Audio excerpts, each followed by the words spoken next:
welcome back to my channel. My name is Ratika Gupta and topic for today is section 19 and 19A of the Indian Contract Act 1872. Guys, this is going to be just a revision class because if you watch this video, इसको देखने से पहले आप मेरी previous videos को ज़रूर देखना, right from section 14 till section 18 of the Indian Contract Act. Section 14 deals with what is a free consent. उसको मैंने explain किया है with reference to section 15 which deals with coercion, 16 undue influence, 17 fraud and 18 misrepresentation. उन videos को ज़रूर देखना because यहाँ पे जितनी भी मैंने एग्जांपल्स आपके लिए ड्रॉ करी हैं I have already explain them in greater detail जब हम पर्टिकुलर चैप्टर को डिस्कस कर रहे थे. यहाँ पे जो वर्ड्स लिखे हैं coercion, undue influence and fraud, misrepresentation, all these words are chapters in themselves and we have covered each and every chapter in greater detail. अभी मैं सिर्फ आपको आज ये समझाऊंगी सेक्शन 19 एंड 19A में कि what is the nature of agreements. What is the nature of agreements which are without free consent? It means we'll be discussing voidability. What kind of voidability is it? Voidability of agreements without free consent. तो इस चीज़ को हम discuss करेंगे. यहाँ पे सिर्फ एक revision class होगी बिकॉज इन सेक्शंस को समझाना भी इंपॉर्टेंट है. But before you watch this video please उन वीडियोज़ को ज़रूर देखना. वहाँ पे मैंने केस लॉज भी डिस्कस करे हैं, everything in greater detail. This is going to be just a recap for you all. So guys before we move on, if you are new to my channel and you have not subscribed it yet, please मेरे channel को अभी subscribe कर दो. I promise to provide you with the best content videos on this platform. And yes, if you enjoy learning with me and you understand what I teach, you find it easy to learn everything and grab concepts easily, please like all my videos and let me know in the comment section. So guys, let's get started. अब हम discuss करेंगे section 19 और 19A को. अब ये दो sections अलग अलग क्यों हैं इसको by the end of this video I will be telling you the differentiation कि ऐसा क्यों है. बट पहले हम इन सेक्शंस को इन डेप्थ स्टडी करेंगे. सेक्शन 19 को हम स्टडी करेंगे. Section 19 paragraph number 1, section 19 paragraph 2. Then there's an exception to section 19 and an explanation to section 19. तो section 19 को हम 4 parts में डिस्कस करेंगे. Then we'll be studying section 19A which deals with section 19A paragraph 1 and paragraph 2. तो इस तरीके से हम दोनों sections को क्लबिंग करके रीड करेंगे. गाइज यहाँ पे मैंने जो आपके लिए डायग्राम्स ड्रॉ करी हैं this is for your sake कि आपको ईजी लगे कॉन्सेप्ट को समझना, क्योंकि यही एग्जाम्पल्स के बेसिस पे हमारा पूरा सेक्शन 19 एंड 19A बेसिस है. तो अगर आप इन एग्जाम्पल्स को ध्यान में रखोगे आपको बहुत इजीली ये समझ आने वाला है. सो गाइज सबसे पहले मैं आपको रिकैप दे देती हूँ कि एग्जाम्पल्स हैं क्या, अगर आपने मेरी प्रीवियस वीडियोस नहीं देखी हैं. तो सबसे पहले is the example of coercion. I told you जो हम सेक्शन 15 डिस्कस कर रहे थे कि there are two people A and B. A ने बी को कोअर्स किया, यानी कि ए ने बी को डराया और धमकाया कि अगर तुम अपनी प्रॉपर्टी मेरे नाम नहीं करोगे तो मैं तुम्हें शूट कर दूंगा. यानी कि ए ने बी को कोअर्शन दिया था. तो ये एग्जाम्पल मैंने उस तरीके से ड्रॉ करी है. Second is the case of fraud and misrepresentation. यहाँ पे भी मैंने आपको बताया था while covering section 17 and 18 of the Indian contract act, उसमें हमने डिस्कस किया था कि there are two people A and B. A B को फ्रॉड्यूलेंटली जानबूझ के इंटेंशनली बी को बोलता है कि मेरी फैक्ट्री की annual production is 500 bonds of Indigo, जबकि ए की फैक्ट्री की एनुअल प्रोडक्शन इतनी नहीं है और ये ए को पता है कि it is much less than 500 bonds. लेकिन A fraudulently leads B to believe कि उसकी फैक्ट्री की एनुअल प्रोडक्शन अच्छी खासी है और इस चीज़ को सच मानते हुए बी ने क्या किया, ए की फैक्ट्री को खरीद लिया. तो यहाँ पे बी के साथ फ्रॉड कमिट हुआ था. और यही एग्जाम्पल हम मिस रिप्रेजेंटेशन में भी रीड करते हैं. अगर यहाँ पे ए को ना पता हो, ए negligently himself also believes, not fraudulently or intentionally but innocently and negligently A also believes कि मेरी फैक्ट्री की annual production is 500 bonds of indigo और वो इस चीज़ को बी को बताता है. यहाँ पे ए का इंटेंशन टू डिसीव नहीं है दिस पर्सन, उसका इंटेंशन नहीं है कि वो बी को धोखे में रखे, but because A himself believes कि उसकी फैक्ट्री की एनुअल प्रोडक्शन 500 bonds ही है. तो यहाँ पे अगर इस चीज़ को सच मानते हुए बी उसकी फैक्ट्री को बाय करता है तो यहाँ पे भी बी के साथ क्या हुआ है, मिस रिप्रेजेंटेशन कमिट हुआ है. सो फ्रॉड और मिस रिप्रेजेंटेशन में डिफरेंशिएशन होता है जो मैं अपनी प्रीवियस वीडियोस में बता चुकी हूँ. फ्रॉड में एक चीज़ फ्रॉड्यूलेंटली की जाती है with an intention to deceive the other person और मिस रिप्रेजेंटेशन में वो इंटेंशन टू डिसीव मिसिंग होता है. And third is the example of undue influence which has already been discussed in my section 16. इसमें हमने डिस्कस किया था कि there are two people A and B. A is a doctor, B is an old man. He is very old by age and he is very helpless. तो जो अब A है अपना B ने ए को अपना अटेंडी रखा, डॉक्टर को कहा it's a doctor patient relationship, और बी ने ए को कहा कि तुम मेरा ध्यान रखो because he is very he is a person of old age and very helpless. तो बी यहाँ जो ए है यहाँ पे वो बी को अनड्यू इन्फ्लुएंस करता है, since he is a party in dominating position here.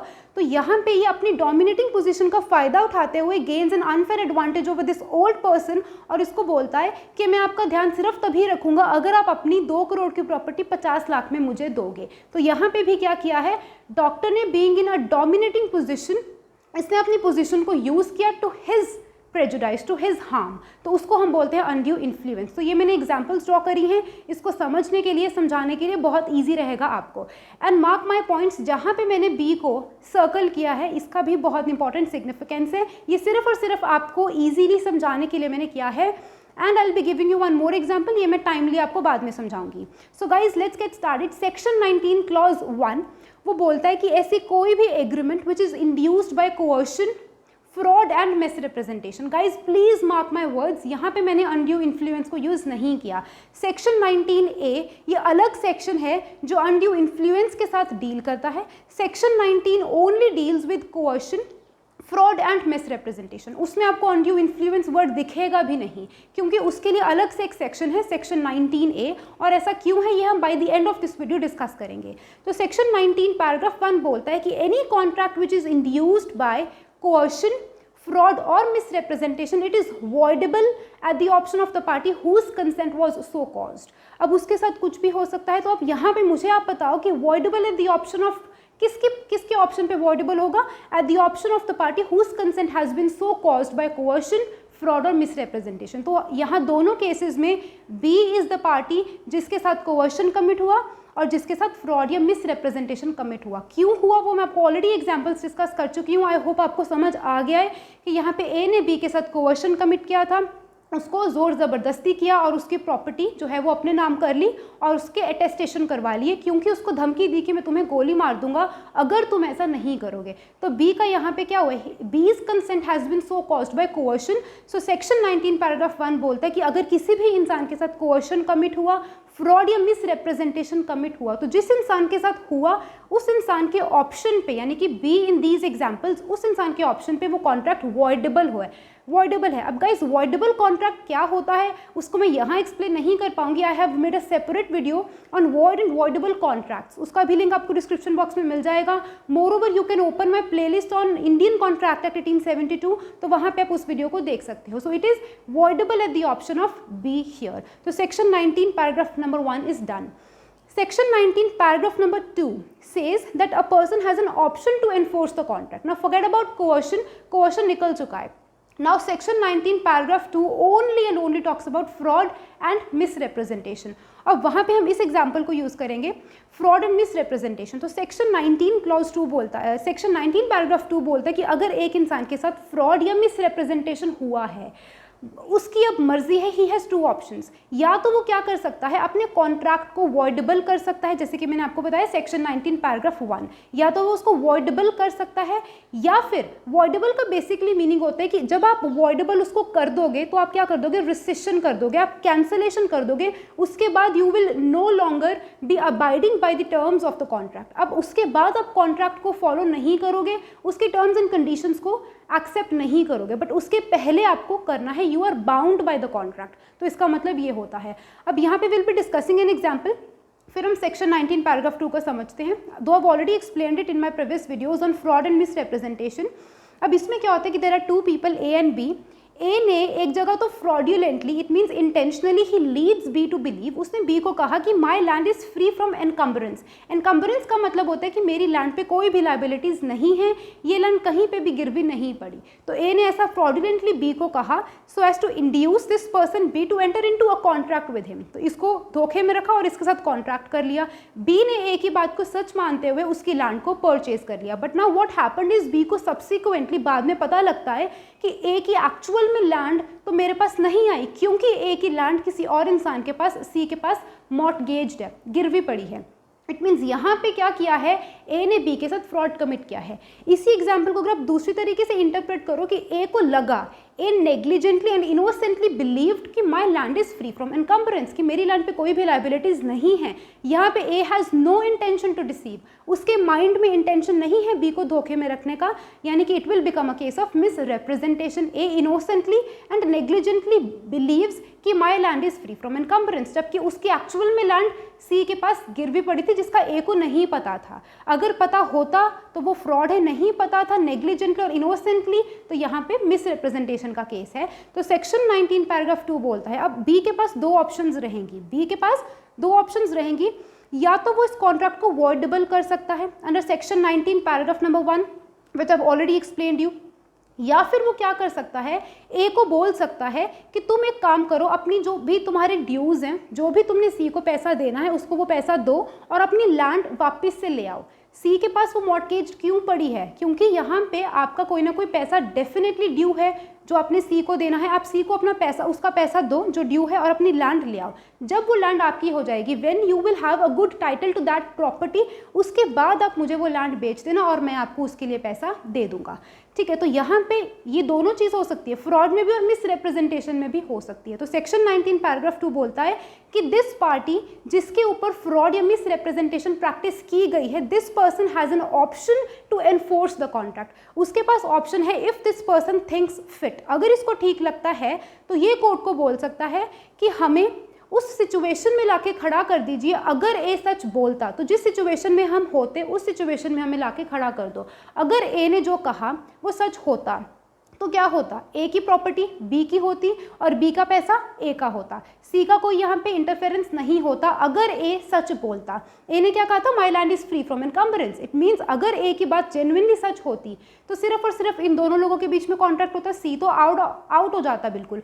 तो बी कोर्ट को बोल सकता है कि इधर इसको वॉइडेबल कर दो, but if he thinks fit under section 19 paragraph 2 he may insist to enforce this contract, इसको पूरा भी करवा सकता है। किस तरीके से करवा सकता है वो मैं आपको बता चुकी हूँ। So he may insist to enforce this contract and he may ask the court that had this statement made by A been true, अगर ये सही होती तो जिस सिचुएशन में हम होते उस सिचुएशन में हमें लाके खड़ा कर दीजिए। तो वो सिचुएशन भी यहाँ पे हो सकती है, चाहे वो फ्रॉड का केस है या वो मिस रिप्रेजेंटेशन का है। So this can be done, enforcement करवाई जा सकती है। It means had this statement made by a been true, तो जिस सिचुएशन में वो होते वो उस सिचुएशन में वापस से आ जाएंगे। तो क्या कह सकते हैं, यहाँ पे कॉन्ट्रैक्ट को वॉइडेबल नहीं किया गया, खत्म नहीं किया गया, कैंसिल नहीं किया गया। एज इन दिस केस यहाँ पे क्या किया, बी ने उसको एनफोर्स करवाया है। किस तरीके से, ए को कहा कि तुम अपनी लैंड को वापस ले आओ सी से और उसके बाद तुम मुझे बेच देना। When you will have a good title to that property you can sell it to me. तो यहाँ पे आपको समझ आया, section 19 paragraph 1 only talks about voidability in case of coercion, fraud and misrepresentation. Section 19 paragraph 2 talks about option to enforce the contract in case of fraud and misrepresentation. Is it? So now there is an exception to section 19. exception ये बोलती है कि अगर एक इंसान के पास एक means of discovering the truth था बाय ऑर्डिनरी डिलीजेंस, तो वहाँ पे आप ये नहीं कह सकते कि कॉन्ट्रैक्ट को वॉइडेबल किया जाए। अब as a general rule what happens, this general principle क्या कहती है कि अगर कोई भी कॉन्ट्रैक्ट हुआ है कोअर्शन, फ्रॉड या मिस रिप्रेजेंटेशन से, तो वहाँ पे जिस पार्टी के साथ ये हुआ है, यानी कि बी इन दीज एग्जाम्पल्स, तो जिसके साथ हुआ है उस इंसान के पास एक ऑप्शन है कि वो उसको वॉइडेबल कर सकता है। Is it? But general principle ये होती है कि contracts induced by coercion, fraud और misrepresentation are voidable at the option of the party whose consent has been so caused. But exception है, एक्सेप्शन ये है कि इफ अ पर्सन, यानी कि B in this example, had a means of discovering the truth with ordinary diligence. Ordinary diligence का मतलब होता है ऑर्डिनरी एफर्ट्स। अगर आप थोड़े से ऑर्डिनरी एफर्ट्स पुट इन करते आपको सच्चाई पता लग जाती। तो यहाँ पे आप ये नहीं कह सकते कि contract is voidable, but it is perfectly valid. अब इसकी एग्जाम्पल लेते हैं, यही एग्जाम्पल फिर से लेंगे। Suppose there are two people A and B. A ने कहा कि मेरी फैक्ट्री की annual production is 500 maunds of indigo. अब बी को, अब ए फ्रॉड भी कमिट कर सकता है, यानी कि फ्रॉडुलेंट और इंटेंशनली भी बी को ये बोल सकता है, उससे गलती भी हो सकती है, मिसरिप्रेजेंटेशन का भी एक केस हो सकता है। तो यहाँ पे अब बी को लगा, बी ने पहले तो ए की बात को सुन लिया कि 500 मॉन्स ऑफ इंडिगो इनकी एनुअल प्रोडक्शन है इसकी फैक्ट्री की, ए की फैक्ट्री की। अब वहाँ पे ए की फैक्ट्री में एक प्रोडक्शन रजिस्टर था जहाँ पे हर एक एनुअल प्रोडक्शन लिखी है। अब उस रजिस्टर को जब बी ने रीड किया तो उसको पता लगता है कि इसकी फैक्ट्री की annual production is only 400 months, यानी कि उस फैक्ट्री में एक एनुअल प्रोडक्शन रजिस्टर लगा रखा था। It means B has had a reasonable opportunity, ठीक है, to know the truth. B अगर थोड़ा सा एफर्ट पुट इन करता, उस प्रोडक्शन रजिस्टर को वो रीड करता, तो उसको पता लग जाता कि सच्चाई क्या है, बट उसने नहीं रीड किया, he did not do that. तो यहाँ पे कोर्ट कहता है कि इसी केस में, इसी एग्जाम्पल में, दो it is voidable at his option, but एक एक्सेप्शन ज़रूर साथ में चलेगी, वो ये है कि if this person at whose option the entire contract is voidable, it will not be voidable. वो वॉइडेबल नहीं होगा if this person had ordinary means of means of knowing or discovering the truth with ordinary diligence. Ordinary means थोड़े से, अगर आप ordinary, extra ordinary की बात नहीं करें, अगर आप ordinary efforts भी करते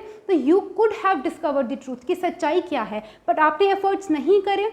कैविएट एम्प्टर, बायर बीवेयर, आपको खुद ध्यान रखना था उस चीज़ का। No, you can not take the benefit of your own wrong. आपकी खुद की गलती है, आप अपनी गलती का बेनिफिट नहीं उठा सकते, और यहाँ पे आप ये नहीं बोल सकते कि ये चीज़ क्या है, वॉइडेबल है, जबकि इट इज़ परफेक्टली वैलिड, क्योंकि it is an exception to it. तो इसका रीज़न क्या है मैं आपको बता चुकी हूँ, the principle of caveat emptor, which means the buyer beware, खरीदने वाले को ध्यान यहाँ पे रखना है। तो इज इट, अब यहाँ पे आपको एक्सेप्शन भी समझ आ गई। Now will talking about explanation to section 19, which is very important. Explanation also talks about fraud and misrepresentation only.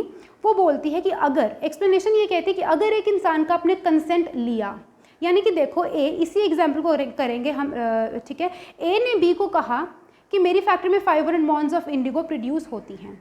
अब A tried his level best to practise fraud और misrepresentation upon this person B. A ने पूरी कोशिश करी कि B जो है उसको मैं डिफ्रॉड कर दूं, but actually what happened is, वहाँ पे एक प्रोडक्शन रजिस्टर पड़ा था, बी ने उसको रीड कर लिया। After reading that production register, B comes to know कि ए की एनुअल प्रोडक्शन 500 मॉन्स तो बिल्कुल भी नहीं है, it is less than 500 maunds, which might be 400 maunds of indigo annual production है। तो बी को before entering into a contract with A, B को ये सच्चाई पता लग जाती है, but despite knowing this fact, उसको पहले ही पता लग चुका है, बिफोर ही entered into this contract with A, इसको पहले ही इस चीज़ का पता लग जाता है, but despite knowing this fact he enters into a contract with A. अब बाद में बी ये नहीं बोल सकता कोर्ट में जाके कि मेरे साथ फ्रॉड हुआ या मेरे ऊपर मिसरिप्रेजेंटेशन कमिट हुआ और इस कॉन्ट्रैक्ट को वॉइडेबल कर दिया जाए। नहीं, ऐसा नहीं होगा। ऐसा क्यों नहीं होगा? बिकॉज आपके साथ तो फ्रॉड हुआ ही नहीं, because you were very well aware of all the material facts before you enter into a contract. Contract करने से पहले आपको इस सच्चाई का पता था। इट मीन्स ए ने डेफिनेटली प्रैक्टिस किया फ्रॉड, उसने कोशिश करी कि वो आपको फ्रॉड आप पे कमिट कर सके, लेकिन आपके साथ फ्रॉड कमिट नहीं हुआ। उसका रीज़न क्या है? क्योंकि you had already known the truth, आपको ऑलरेडी ट्रूथ पता था। इट मीन्स अगर आप एक्सप्लेनेशन को रीड करोगे तो वहाँ पे आपको दिखेगा कि फ्रॉड और मिसरिप्रेजेंटेशन में यही लिखा है कि अगर एक इंसान ने दूसरे इंसान पे फ्रॉड या मिसरिप्रेजेंटेशन कमिट करने की कोशिश करी, बट हिज कंसेंट, जो इसने हाँ या ना दिया, his consent was not induced by the fraud which was practised by this person on to him, जबकि इसको तो सच्चाई ऑलरेडी पता थी, and despite knowing the truth, despite knowing the fact, इसने फिर भी कॉन्ट्रैक्ट किया, तो इट इज़ नॉट वॉइडेबल। वो वॉइडेबल कभी भी नहीं होगा, इट इज़ परफेक्टली वैलिड, वो परफेक्टली वैलिड होगा। अगेन, क्योंकि यहाँ पे फ्रॉड कमिट ही नहीं हुआ। फ्रॉड मीन्स जब आपको सच्चाई नहीं पता, बट यहाँ तो इसको सब कुछ ऑलरेडी पता था। तो आई होप आपको सेक्शन 19 क्लियर हुआ गाइस। हमने section 19 paragraph 1 2 explanation and exception सब कुछ डिस्कस कर लिया। Now talking about undue influence, section 19 clause A. Section 19 ए क्या बोलता है कि अगर कोई भी कॉन्ट्रैक्ट बाय अनड्यू इन्फ्लुएंस हुआ है वो भी वॉइडेबल होता है। तो आपको याद होगा हमने एक एग्जांपल डिस्कस करी थी, डॉक्टर एंड पेशेंट रिलेशनशिप। यहाँ पे डॉक्टर ने पेशेंट को क्या कहा कि मैं आपका ध्यान तभी रखूंगा ओल्ड मैन का अगर आप अपनी 2 करोड़ की प्रॉपर्टी 50 लाख में मुझे दोगे। Since he was in a dominating position, तो उसने अपनी डोमिनेटिंग पोजीशन को यूज़ किया to have an unfair advantage over this old person. तो यहाँ पे this contract is also voidable at the option of this old person. तो voidable at the option of वही इंसान की ऑप्शन पे वॉइडेबल होता है जिसके साथ या तो कोअर्शन हुआ या फ्रॉड या मिसरिप्रेजेंटेशन कमिट हुआ, या फिर अनड्यू इन्फ्लुएंस जिसके ऊपर प्रैक्टिस किया गया है। तो यहाँ पे it is voidable at his option, अगर ये चाहते हैं तो इसको वॉइडेबल कर सकते हैं। अब आपको कोई डिफ्रेंसिएशन नहीं लगेगा, ये भी सारे वॉइडेबल थे, ये भी वॉइडेबल है एट हिज ऑप्शन, तो फिर भी इसको सेक्शन 19A में क्यों लिखा गया वो हम डिस्कस करेंगे। सेकेंड जो है आपका पैराग्राफ 2, 19A2 पैराग्राफ 2, वो कहता है कि अगर इस कॉन्ट्रैक्ट में एक तो कोर्ट के पास ऑप्शन रहती है कि they may set aside it absolutely, set aside it absolutely मतलब 100% आप उसको ख़त्म कर सकते हो। तो यहाँ पे अगर कल को ये कोर्ट में जाते हैं तो कोर्ट डेफिनेटली इसको बोल सकते हैं कि इसको 100% ख़त्म कर दिया जाए, इनकी जो 2 करोड़ की प्रॉपर्टी है वो इनको वापस मिल जाए, ठीक है। तो दे में सेट असाइड इट एब्सोल्युटली 100%, जिसका जो लेन देन है वो दिला के इनको कोर्ट बिल्कुल 100% प्री कॉन्ट्रैक्ट पोजीशन में ले आएगा। सेट असाइड एब्सोल्युटली मतलब अगर वो कॉन्ट्रैक्ट कभी करते ही ना, तो जिस प्री कॉन्ट्रैक्ट पोजीशन पे वो होते वहाँ पे कोर्ट इनको लाके खड़ा देगा। एंड सेकेंडली पैराग्राफ 2 में ये भी लिखा है कि अगर एक इंसान को कोई भी बेनिफिट हुआ है अंडर दिस कॉन्ट्रैक्ट, तो जिसको जो भी बेनिफिट हुआ है उसको रेस्टिट्यूशन ऑफ बेनिफिट करना है। गाइस रेस्टिट्यूशन ऑफ बेनिफिट का मतलब होता है रीस्टोरेशन ऑफ बेनिफिट, आपको वापस देना है। जैसे कि इस एग्जाम्पल में अगर इस इंसान को, ओल्ड मैन को, उसकी प्रॉपर्टी वापस मिलेगी, तो इस इंसान का भी लॉस हुआ क्योंकि इसने ऑलरेडी 50 लाख तो दिए थे, बेशक वो 2 करोड़ की प्रॉपर्टी को 50 लाख में ले गया, लेकिन कल को अगर ये सेट असाइड करवाना चाहते हैं एब्सोल्युटली 100% प्री कॉन्ट्रैक्ट पोजीशन में लेके आना चाहते हैं, तो उसके लिए क्या करना होगा, इस इंसान को अगर इसकी प्रॉपर्टी वापस मिलेगी तो उसको 50 लाख रुपीस भी वापस देने होंगे, वो उसको विदहेल्ड नहीं कर सकता। इट मीन्स पैराग्राफ 2 बोलते हैं कि अगर आप एब्सोल्युटली इसको सेट असाइड करना चाहते हो, प्री कॉन्ट्रैक्ट पोजीशन को वापस से रिस्टोर करना चाहते हो, तो उस चीज़ के लिए जिस हिसाब से जैसे भी कोर्ट को ठीक लगेगा, कोर्ट आपसे रेस्टिट्यूशन भी करवाएगा, रीस्टोरेशन ऑफ बेनिफिट भी करवाएगा। अगर आपकी कोर्ट आपकी लैंड आपको वापस दिलाएगा तो आपको 50 लाख रुपीस भी वापस देने होंगे। तो इसका ये हमारे पास एग्जाम्पल रहती है। सो गाइज अब मैं आपको ये बताऊंगी कि why do we have separate sections for undue influence apart from these, right. इसका रीज़न ये रहता है, अगर आपने मेरी प्रीवियस वीडियोस देखी हैं राइट फ्रॉम सेक्शन 15, 16, 17, 18, तो आपको ईजिली समझ आ जाएगा। इसका रीज़न होता है burden of proof, honours of proof.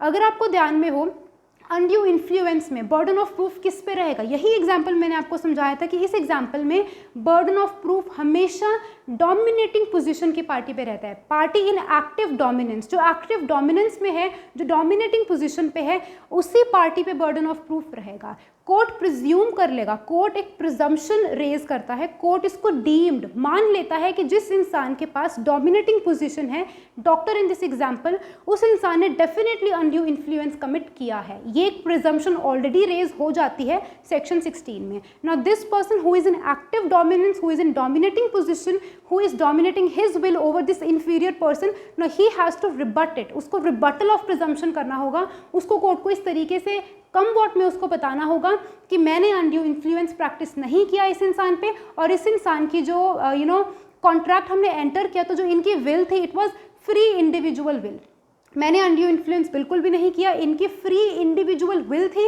कि इन्होंने मेरे साथ कॉन्ट्रैक्ट किया।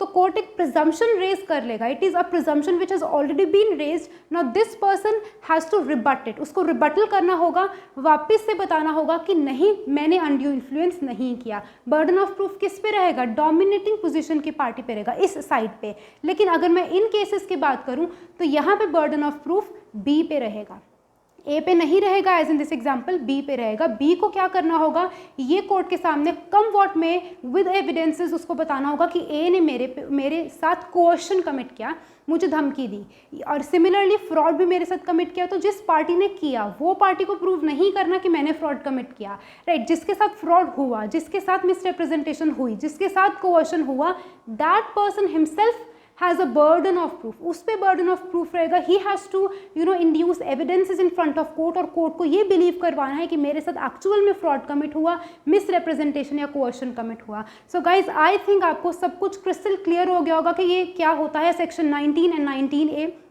I have provided you with these examples so as to make it very easy for you, and I hope आपको समझना easy हुआ होगा इन examples के साथ। So thank you so much guys, stay tuned, keep learning, stay safe and bye bye.